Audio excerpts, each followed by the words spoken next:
بسم اللہ الرحمن الرحیم۔ السلام علیکم۔ آج میں سورہ فاتحہ کی آیت نمبر 5 کی تفسیر کروں گی۔ اس سے پچھلی آیات کی ویڈیوز میرے چینل پہ اپلوڈ ہو چکی ہیں۔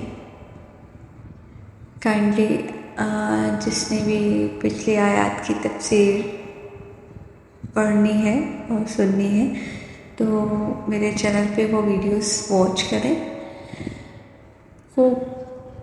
یہاں ہم آیت نمبر 5 کی تفسیر سٹارٹ کریں گے۔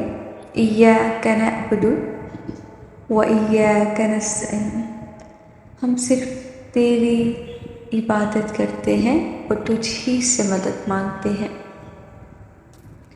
ایاک نعبد یعنی کسی ذات کی تعظیم و تکریم اور اس کی عبادت کے 4 عوامل ہو سکتے ہیں، یعنی کہ 4 وجوہات ہو سکتے ہیں جن کی بنا پر ہم کسی کی عبادت یا کسی کی تعظیم کرتے ہیں۔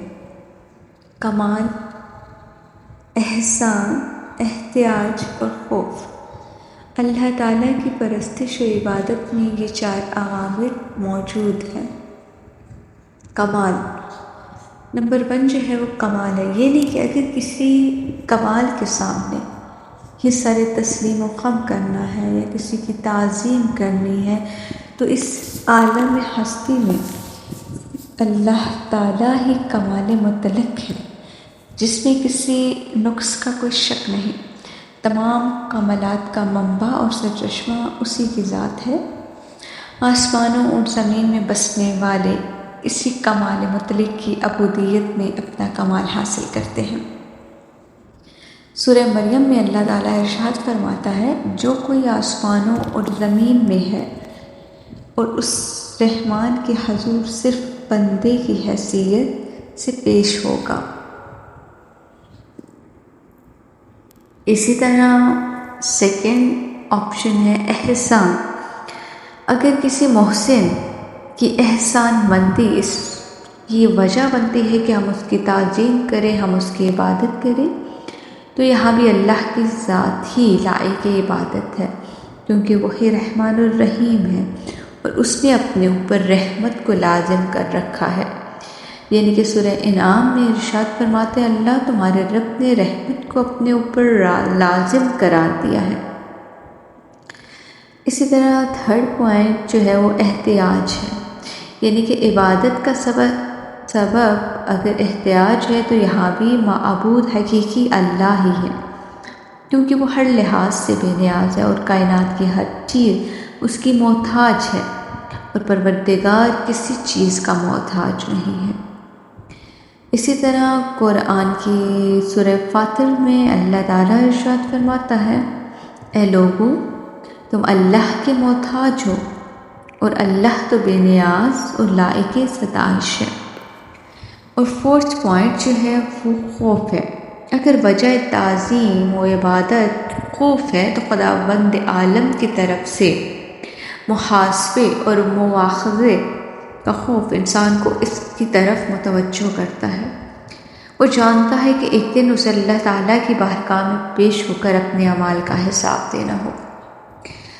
اس بارے میں قرآن میں ارشاد باری تعالیٰ ہے، جو نیکی کرتا ہے وہ اپنے لیے کرتا ہے اور جو برائی کا ارتکاب کرتا ہے اس کا وبال اسی پر ہے، پھر تم اپنے پروردگار کی طرف لوٹائے جاؤ گے۔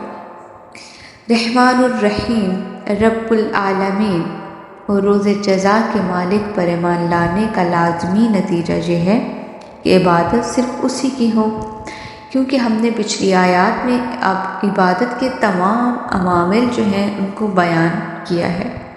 الحمدللہ سے کمال خداوندی کی نشاندہی ہوتی ہے، یعنی کہ خداوند عالم کمال کی اس منزل پر ہے کہ تمام حمد و ثنا صرف اسی کی شایان شان ہے۔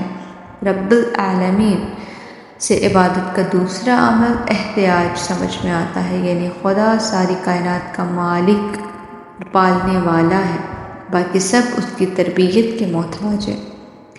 الرحمن الرحیم سے تیسرا عامل جو ہے وہ احسان آشکار ہوتا ہے، یعنی خدا کا احسان عام ہے اور ہر چیز کو شامل ہے۔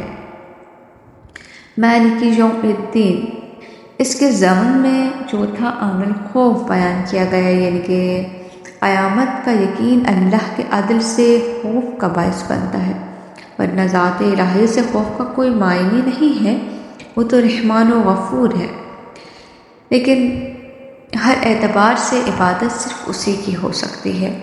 اور پھر قرآن میں اللہ تعالیٰ ارشاد فرماتا ہے، اور آپ کے پروردگار نے فیصلہ کر دیا ہے کہ تم اس کے سوا کسی کی بندگی نہ کرو۔ خوب، ہماری آیت نمبر 5 کی جو تفسیر ہے وہ مکمل ہو چکی ہے۔ میں نے بہت ہی مختصر سے مختصر تر کوشش کی ہے کہ میں تھوڑے سے ٹائم میں اس کی آپ کو اچھے سے سمجھانے کی کوشش کروں۔ اس کی تفسیر کافی لمبی ہے اس آیت کی، اور آگے جیسے ویڈیوز اپلوڈ ہوں گی تو ساتھ ساتھ دوبارہ سے میں الگ انداز میں اور الگ الفاظ میں اس کی تفسیر کروں گی، اور فی الحال میں نے اپنی آیت نمبر 5 کی تفسیر کو چند الفاظ میں سمیٹنے کی کوشش کی ہے۔ باقی کی آیات کے لیے میرے چینل کو سبسکرائب کر دیجیے اور بیل آئیکن کو دبا دیجیے، تاکہ آنے والی باقی جو آیات ہیں ان کی تفسیر اب تک پہنچتی رہے، اور انشاءاللہ بہت جلد نیکسٹ آیت نمبر 6 اور آیت نمبر 7 کی جو تفسیر ہے وہ میں اپلوڈ کروں گی۔